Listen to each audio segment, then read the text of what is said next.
મિત્રો ફાઇનલી આપણે રિક્ષાની સફર કરીને આપણે આવી ગયા છીએ જેસલ તોરલની સમાધિએ. તો આ જગ્યા ઉપર જેસલ તોરલની સમાધિ છે મિત્રો.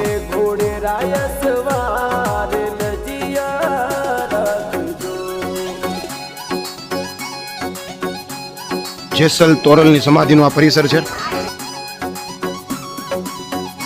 શોભણ દાદાની દેવતીમાની સમાધિ છે મિત્રો. પાપતાળુ પ્રકાશ જાડેજા આવે છે. આ બધા મિત્રો અત્યારે મારી પાસે તમે જોઈ શકો છો તોરી ફોડીની સમાધિ છે અહીંયા તે બધી સમાધિઓ અહીંયા બધા જેટલા ગુરુ દેવતાઓ હતા ને બધાની સમાધિ અહીંયા બનાવવામાં આવી છે. જેસલ તોરલની જે સમાધિ છે અંજારની અંદર નવી કલાત્મક વસ્તુઓ તમને અહીંયા જોવા મળશે. બીજું મિત્રો કે જો બાળકો અહીંયા આવે તો રમકડા પણ લઈ શકે છે. ફટાફટ લઈ લેજો.